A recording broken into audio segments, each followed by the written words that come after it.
உண்மையான நல்ல திட்டங்கள் அரசாங்கம் கொண்டாடுது. அரசாங்கம் பண்றது நாங்கள் ஏன் அரசாங்கம் நல்ல பண்றது சொல்ல மாட்டோம், எங்க வெளிப்படுத்துறது எங்களுக்கு தான். ஆகவே அந்த திட்டங்களை கூட ஒழுங்கா கொண்டு வரதுக்கு இந்த NDP-ல இருக்கக்கூடிய அடிமட்ட உறுப்பினர்கள் விடுறாங்கல்ல, தயவு செய்து நாங்கள் அதை அவங்களுக்கு தெளிவுபடுத்தவும். இல்லாட்டி அன்றைக்கு அந்த சனத்துக்கு ஒவ்வொரு ஆளுக்கும் 25,000 வீடு பாதிக்கப்பட்ட காசு வளர்ந்துருக்கு. எத்தனை சனத்துல டிவி பலதாக இருக்குன்னு அவருக்கு தெரியாது. 7ஆம் பிரிவுக்குள்ள வந்து பார்த்துருக்கவன் முழங்காலுக்கு மேலே தண்ணி நாங்கள் 2 தண்ணி விடுதேன். அரசாங்கத்தின் திட்டம் வீட்டுக்குள்ள தண்ணி வந்தால் காசு கொடுப்போம், வீட்டை வெளியாக்குறதுக்குரிய காசு. அந்த காசு இன்றைக்கு அந்த சனத்துக்கு கிடைக்கல. முக்கிய காரணம் இந்த NDP பிரஜா சக்தி உறுப்பினர்.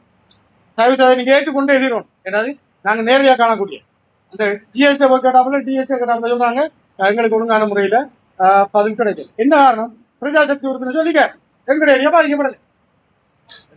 அரசாங்கம் நினைக்கக்கூடாது சொல்லிக் கொண்டிருக்காங்க நாங்கள் மூவினத்துக்கும் சமனாக பிரிக்கிறோம். அப்படி இல்லை, அவங்களுக்கு வாக்களித்தவர்களுக்கு மாத்திரம், அவங்களுக்கு தேவையானவர்களுக்கு மாத்திரம் தான் இன்றைக்கு இந்த அரசாங்கம் செயற்படுது. இந்த அரசியலை நான் சொல்றதுக்கு என்ன அபிவிருத்தியோடு சேர்ந்தான் அந்த அரசியலை கலைக்கிறதுக்கு வந்து நான்.